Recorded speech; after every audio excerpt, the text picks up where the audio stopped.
ويوم الموعود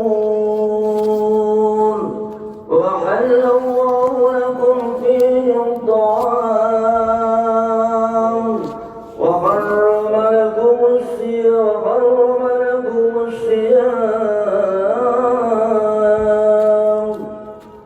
فإذا صعد الخطيب على المنبر أنصتوا واسمعوا وأطيعوا رحمكم الله. أنصتوا واسمعوا وأطيعوا رحمكم الله. أنصتوا واسمعوا وأطيعوا لعلكم ترحمون.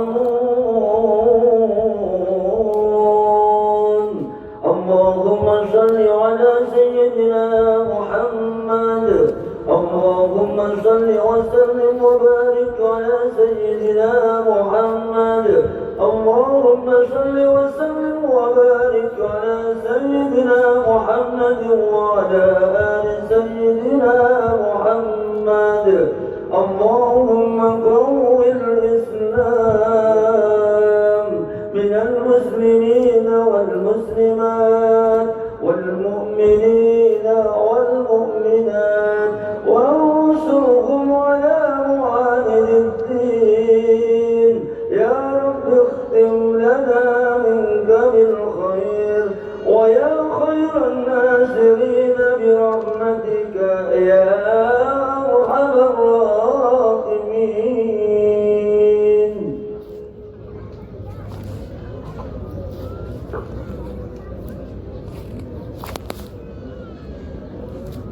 Assalamualaikum warahmatullahi wabarakatuh. Allahu Akbar, Allahu Akbar, Allahu Akbar, Allahu Akbar. Allahu Akbar, Allahu Akbar, Allahu Akbar, Allahu Akbar. Allahu Akbar. Allahu Akbar kabira walhamdulillahi katsira wa subhanallahi bukratan wa asila. La ilaha illallah wallahu akbar. Allahu akbar walillahil hamd. Alhamdulillah alladzi ja'ala ayyam al-a'yad dhiyafatan li'ibadihi as-salihin wa ja'ala fi qulubil muslimina bahjatan wa surura. Asyhadu an la ilaha illallah الذي جعل الجنة ضيافة الكبرى وأشهد أن محمدا عبده ورسوله الداعي إلى تلك الضيافة جميع العالمين. اللهم صل وسلم وبارك على سيدنا محمد وعلى آله وصحبه وكل عبد إلى طاعة الله مجاهدين. أما بعد فيا عباد الله اتقوا الله حق تقاته ولا تموتن إلا وأنتم مسلمون. قال الله تعالى في القرآن الكريم أعوذ بالله من الشيطان الرجيم قد أفلح من تزكى وذكر اسم ربه فصلى. kaum muslimin jamaah salat Idul Adha rahimakumullah. Saat ini gema takbir, tahmid dan tahlil membahana di seantero dunia. Kaum muslimin sedang merayakan Idul Adha. Momentum ini kita jadikan kesempatan untuk lebih meningkatkan keimanan dan ketakwaan kita kepada Allah Subhanahu wa taala. Dengan ketakwaan kita akan meraih kebahagiaan di dunia dan di akhirat. Demikian juga kemuliaan seseorang ditentukan oleh kadar ketakwaannya. Ada dua ibadah penting yang menyertai hari raya Idul Adha, yaitu ibadah haji dan ibadah kurban. Saat ini lebih dari 2 juta saudara-saudara kita sedang melaksanakan ibadah haji di tanah suci Makkah Al-Mukarramah untuk memenuhi panggilan Allah. Ibadah haji mengandung hikmah dan pelajaran yang banyak bagi kaum muslimin. Sejak niat ihram dari miqat makani, jamaah haji melafalkan talbiyah, labbaik Allahumma labbaik, labbaik la syarika laka labbaik, innal hamda wan ni'mata laka wal mulk la syarika lak. Ya Allah, Tuhanku, aku penuhi panggilanmu, aku penuhi panggilanmu ya Allah. Tak ada sekutu bagimu. Sesungguhnya yang berhak mendapat pujian hanyalah Engkau. Sesungguhnya semua yang kami nikmati dalam hidup ini hanyalah berasal dari pemberian-Mu.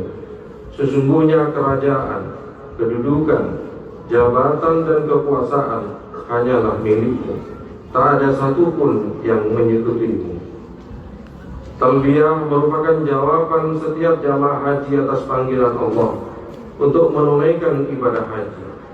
Talbiyah juga berisi pernyataan pengakuan atas kemahaesaan Allah Subhanahu wa Ta'ala yang baginya layak untuk mendapatkan pujian, karena semua kenikmatan berasal dari Allah dan kekuasaannya, dan kekuasaan adalah miliknya. Pernyataan dan pengakuan kemahaesaan Allah sangat penting dalam memulai seluruh rangkaian ibadah haji. Demikian juga dalam kehidupan kita sehari-hari. Kesadaran berketuhanan akan melahirkan sikap dan perilaku yang positif dalam berinteraksi dengan sesama manusia dan alam. Kesadaran berketuhanan akan melahirkan jiwa otonom yang senantiasa merasakan kehadiran Allah dalam kehidupannya. Segala ucapan, sikap dan tingkah lakunya akan terukur berdasarkan parameter agama. Pelajaran lain dari ibadah haji adalah pakaian ihram berwarna putih. Jamaah haji berpakaian ihram berwarna putih. Warna putih melambangkan kesucian. Segala aktivitas kita harus diniati dengan ikhlas karena Allah Subhanahu wa Ta'ala. Ketulusan niat akan berimplikasi pada aktivitas yang kita lakukan. Niat yang tulus akan melahirkan elan dan semangat yang konstan, karena tidak terpengaruh oleh pengakuan dan imbalan yang temporer. Imam Mustafa Al-Ghalaini di dalam kitab Idhatun Nasyi'in berkata, Al-amalu ismun ruhuhu al-ikhlas. Amal perbuatan ibarat tubuh, ruhnya adalah ikhlas. Tubuh akan bisa berdiri tegak manakala masih ada ruhnya. Demikian juga amal perbuatan kita memiliki nilai di hadapan Allah Subhanahu wa Ta'ala apabila didasari ketulusan hati semata-mata mengharap ridho Allah Subhanahu wa Ta'ala. Pakaian putih juga melambangkan equality. Tak ada preferensi yang memisahkan. Tak ada pangkat, jabatan maupun kekayaan yang membedakan jamaah yang satu dengan yang lain. Padang Arafah sebagai saksi kesamaan kedudukan manusia di hadapan Allah Subhanahu wa Ta'ala. Yang membedakan hanyalah kadar ketakwaannya. Jika setiap jamaah haji memahami pelajaran penting selama menunaikan ibadah haji, tentunya sepulang di tanah air akan menjadi pribadi yang rendah hati dan penuh penghormatan pada sesama, serta akan menjadi penggerak kerukunan dan kedamaian di tengah-tengah masyarakat. Sehingga pantas Rasulullah SAW bersabda, Man hajja malam yarfud walam yafsud raja'a ka yaumi waladathu ummuhu. Barang siapa menunaikan ibadah haji, tidak berkata kotor dan tidak berbuat maksiat, maka akan kembali seperti ketika dilahirkan oleh ibunya. Di hadis yang lain Rasulullah SAW bersabda, Al-hajjul mabrur laisa lahu jazaa'un illa al-jannah. Haji mabrur tak ada lagi balasan yang pantas selain surga. Akan tetapi apabila pola pikir, ucapan, tutur bahasa, dan perbuatan mereka tidak mengalami perubahan menjadi lebih baik, tidak merasa bahwa dia adalah bagian dari masyarakat yang saling membutuhkan, tidak merasa bahwa dia adalah sama dengan yang lain, tidak merasa bahwa dia perlu bersama dengan yang lain, bersama-sama mendatangkan kesejahteraan dan kedamaian bagi semua orang, maka lewat mana Allah akan memberi predikat mabrur. Untuk kasus seperti ini perlu diingatkan dengan sebuah pernyataan reflektif. Kembalilah kalian berhaji, karena sesungguhnya kalian belum berhaji. Semoga jemaah haji Indonesia memperoleh pahala haji mabrur, yang pola pikirnya, tutur bahasanya, tindak perbuatannya terjaga seperti saat telah melaksanakan ibadah haji, sehingga doanya dikabulkan Allah, membangun hari esok yang lebih baik, menjadikan dirinya sebaik-baik manusia yang bermanfaat bagi hidup dan kehidupan. Sebagaimana sabda Rasulullah SAW, khairun nas anfa'uhum linnas. Sebaik-baik manusia adalah yang paling banyak mendatangkan manfaat bagi orang lain. Allahu Akbar, Allahu Akbar, Allahu Akbar, walillahi. Kaum muslimin jamaah Idul Adha rahimakumullah. Pelajaran penting lain dari Idul Adha adalah semangat berkorban. Mengiringi sholat Idul Adha, umat Islam yang mempunyai keluasan rezeki dianjurkan untuk berkorban. Waktu berkorban mulai saat ini hingga akhir hari tasyrik, yaitu tanggal 13 Dzulhijjah.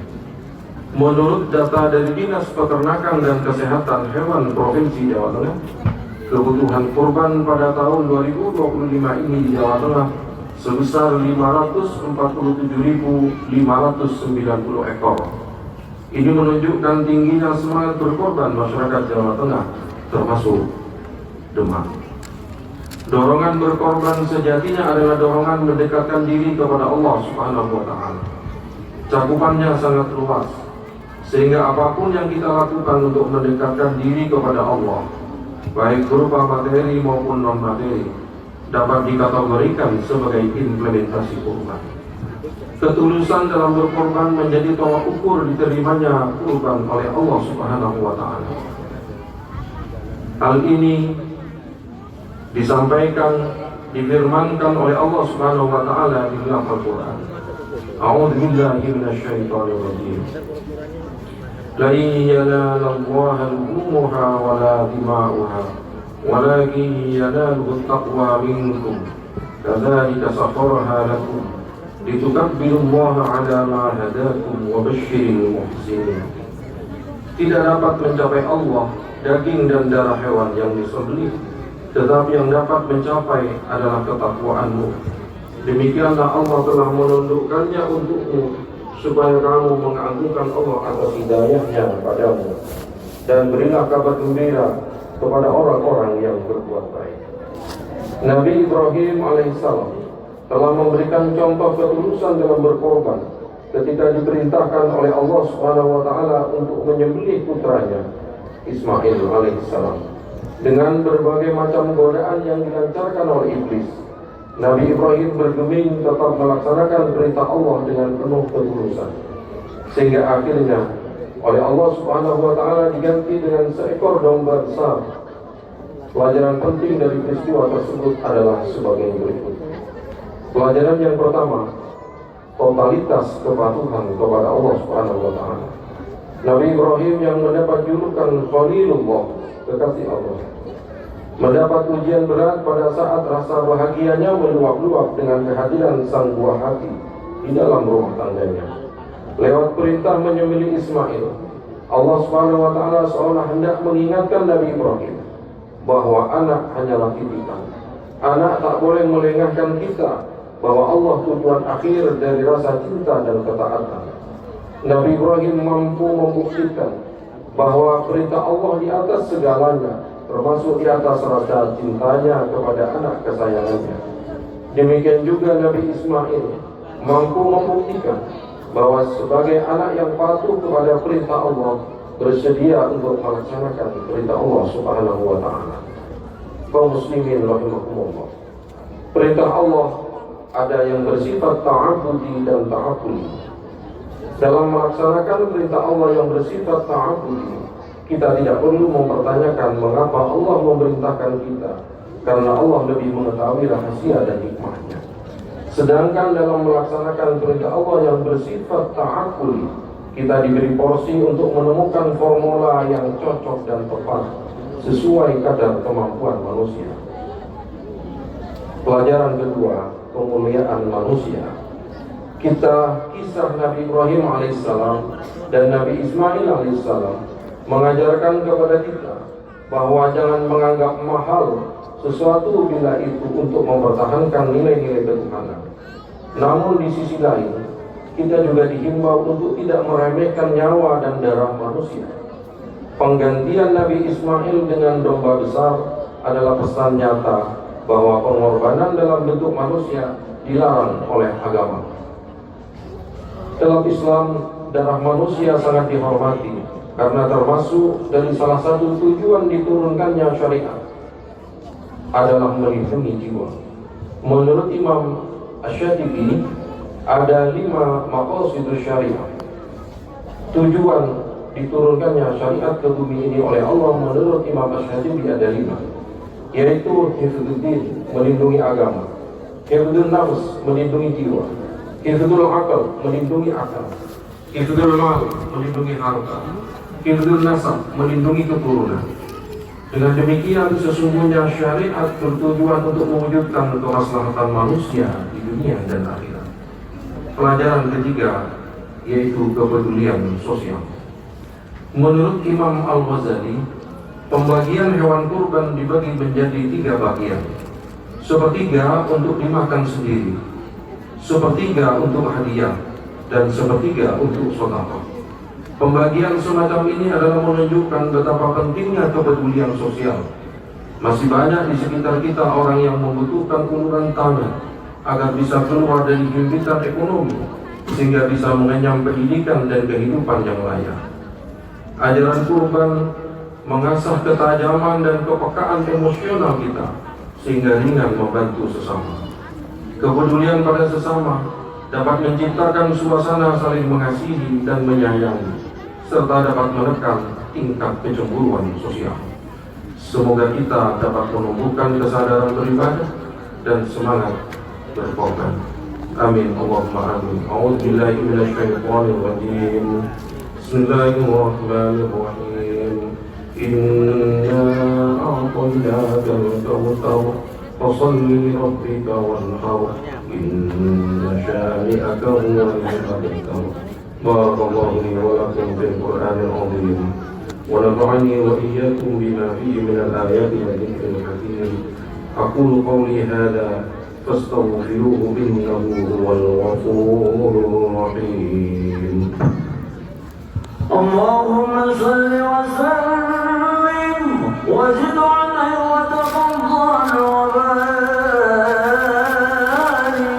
bi jalalika wa kamalika 'ala sayyidil ibadi wa ashraf 'ibadika sayyidina wa maulana Muhammad wa 'ala alihi wa sahbihi wa sallim. ورضي الله تبارك وتعالى عن كل صحابة على رسول الله أجمعين. الله أكبر الله أكبر الله أكبر الله أكبر الله أكبر الله أكبر الله أكبر. الله أكبر كبيرا والحمد لله كثيرا وسبحان الله بكرة وأصيلا. لا إله إلا الله والله أكبر. الله أكبر ولله الحمد. الحمد لله الذي خلق الإنسان وصوره من العدم وقدر رزقه وأجله عليه بكأس المنون قد حكم. أشهد أن لا إله إلا الله وحده لا شريك له شهادة تنجي قائلها من الألم. وأشهد أن محمدا عبده ورسوله شرف الله به المرسلين وبه ختم. اللهم صل وسلم وبارك على سيدنا محمد وعلى آله وأصحابه صلاة وسلاما دائمين متلازمين إلى يوم الزحام. أما بعد فيا أيها الناس اتقوا الله واعلموا أن هذا اليوم يوم النحر فصل لربك وانحر حرم علينا فيه الصيام وأحل لنا فيه الطعام. أعوذ بالله من الشيطان الرجيم. يا أيها الذين آمنوا اركعوا واسجدوا واعبدوا ربكم وافعلوا الخير لعلكم تفلحون. إن الله وملائكته يصلون على النبي يا أيها الذين آمنوا صلوا عليه وسلموا تسليما. اللهم صل وسلم وبارك على سيدنا محمد وآله وأصحابه أجمعين آمين اللهم آمين. اللهم اغفر للمسلمين والمسلمات والمؤمنين والمؤمنات الأحياء منهم والأموات. اللهم إنا نسألك أننا نشهد أنك أنت الله لا إله إلا أنت الأحد الصمد الذي لم يلد ولم يولد ولم يكن له كفوا أحد. ربنا اغفر لنا ولإخواننا الذين سبقونا بالإيمان ولا تجعل في قلوبنا غلا للذين آمنوا ربنا إنك رؤوف رحيم. ربنا هب لنا من أزواجنا وذرياتنا قرة أعين واجعلنا للمتقين إماما. اللهم ألف بين قلوبنا وأصلح ذات بيننا واهدنا سبل السلام ونجنا من الظلمات إلى النور وجنبنا الفواحش ما ظهر منها وما بطن وبارك لنا في أسماعنا وأبصارنا وقلوبنا وأزواجنا وذرياتنا وتب علينا إنك أنت التواب الرحيم واجعلنا شاكرين لنعمك مثنين بها عليك قابلين لها وأتممها علينا. اللهم أصلح ولاة أمورنا اللهم وفقهم لما فيه صلاحهم وصلاح الإسلام والمسلمين. ربنا آتنا في الدنيا حسنة وفي الآخرة حسنة وقنا عذاب النار. وصلى الله على سيدنا محمد وعلى آله وصحبه ومن تبعهم بإحسان إلى يوم الدين. وآخر دعوانا أن الحمد لله رب العالمين. السلام عليكم ورحمة الله وبركاته. اللهم صل